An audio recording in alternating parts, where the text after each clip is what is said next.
کہ میرے پاس یہ جو LOC ٹریڈ کے ساتھ وابستہ ٹریڈرز ہیں وہ میرے پاس آئے تھے، بہت پریشان ہیں، بہت مشکلات میں وہ اس وقت پھنسے ہوئے ہیں۔ جیسا کہ آپ جانتے ہیں کہ چاہے مظفر آباد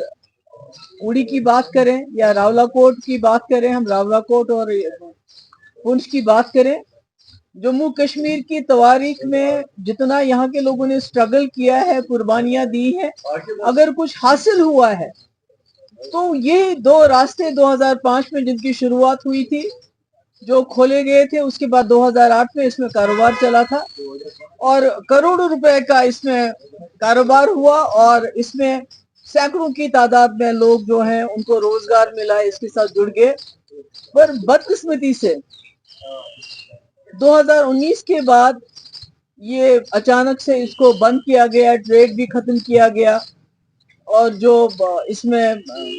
جب آواجابی شروع ہوئی تھی تو اس وقت خالی یہاں کے لوگوں کی خواہشات کے لیے یہ ایک بہت بڑی چیز ہی نہیں تھی، بلکہ جو ہمارے آپس میں اس کشمیر اور اس کشمیر میں ایک دوسرے کو لے کے کچھ شک و شبہات بھی ہیں وہ بھی دور ہو گئے تھے۔ مگر یہ جب سے یہ راستہ بند ہو گیا ہے، ٹریڈ بند ہو گیا ہے، تب سے ہمارے کئی لوگ جو اس کے ساتھ وابستہ تھے وہ بے روزگار ہو گئے ہیں۔ اور اب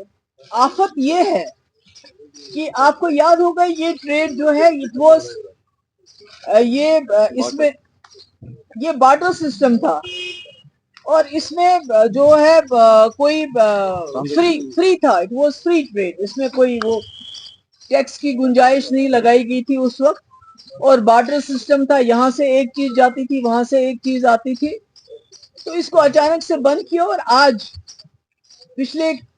کچھ عرصے سے انکم ٹیکس نے ان لوگوں کے، پہلے تو آپ کو یاد ہے کہ سینکڑوں ریٹس ڈالے گئے، ان کے اوپر چھاپے ڈالے گئے، کوئی الٹے سیدھے الزامات لگا کے، اس کے بعد انکم ٹیکس کی ان کو ابھی نوٹسز آتی ہیں۔ ریٹ آج تک ہوا ہے جو 2008 سے لے کے 2019 تک ہوا ہے، اس پہ ٹیکس کی ڈیمانڈ کر رہے ہیں۔ تو اب مجھے بتائیے کسی نے 5 کروڑ روپے کا اگر کاروبار کیا ہے تو اس کا GST اور انکم ٹیکس کا جب حساب لگاتے ہیں تو وہ بھی 5 کروڑ بن جائے تو کہاں سے لائیں گے؟ تو بڑے بے بس اور لاچار ہو کے میرے پاس آئے، اور میں نے آج ہوم منسٹر کو اس لیے ایک لیٹر بھی لکھا ہے جس کی کاپی ہم آپ کو ای میل کریں گے۔ میں نے ان کو بتایا ہے کہ جموں کشمیر میں 70 سال میں سب سے بڑا کانفیڈنس بلڈنگ میجر یہ تھا جس سے جموں کشمیر کے حالات سدھر گئے، بدل گئے، اور واجپئی جی نے اس کا انیشیٹو لیا تھا اور ڈاکٹر منموہن سنگھ کے وقت میں کھلا تھا، اور اس سے دونوں جموں کشمیروں کے آپس میں تعلقات بھی سدھرے تھے، حالات بھی سدھرے تھے، اور ہماری اکانومی میں بھی اس کا اچھا اثر پڑا تھا۔ تو میں نے ان سے گزارش کی ہے، میں نے ہوم منسٹر امت شاہ صاحب سے گزارش کی ہے کہ وہ اس پہ نظر ثانی کریں، اس میں انٹروین کریں، تاکہ یہ لوگ جو اپنا کاروبار کرتے تھے، اس میں کاروبار میں کئی لوگوں کے وہاں جو ہے پیمنٹ ان دا سینس کہ ان کی ٹرانزیکشن کیا رکا ہوا ہے، وہ پیمنٹ جو بھی ملنا تھا وہ نہیں آیا، کہیں کا یہاں پھنسا ہوا ہے مال، کہیں کا وہاں پھنسا ہوا، جس کی وجہ سے نقصان ہوا ہے۔ تو میری گزارش ہے امت شاہ جی سے کہ وہ اس میں امیڈیٹلی انٹروین کرے، کیونکہ مجھے خدشہ ہے، مجھے ڈر ہے کہ انکم ٹیکس والے جو ڈپارٹمنٹ ہے جو اس وقت لگے ہوئے ہیں یہاں پر، جس میں بدقسمتی سے ہر چیز کی جاتی ہے جموں کشمیر کے لوگوں کو فردر ڈس امپاور کرنے کے لیے، ان کو ڈسپوزس کرنے کے لیے،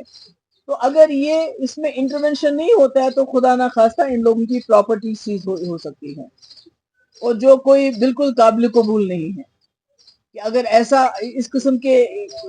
اقدامات ہونے سے پہلے ہوم منسٹر انٹروین نہیں کرتے ہیں تو مجھے لگتا ہے اس کے نتائج اچھے نہیں ہوں گے۔ اس میں تو یہ ریزیوم ہونا چاہیے، یہ ٹریڈ ریزیوم ہونا چاہیے، بس سروس جو ہے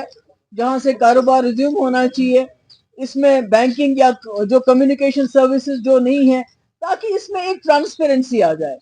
اگر آپ باڈی سکینر لگاتے ہیں تو آپ کو پتا چلے گا ٹرک میں کیا آ رہا ہے کیا جا رہا ہے، بینکنگ فیسلٹیز دیں گے، کمیونیکیشن فیسلٹیز دیں گے، تو اس میں کوئی بھی گڑبڑ ہونے کا جو خطرہ ہے وہ بالکل ختم ہو جاتا ہے۔ تو اگر خدا نہ خواستہ اسی طرح سے ان کے اوپر انکم ٹیکس کا دباؤ چلتا رہا،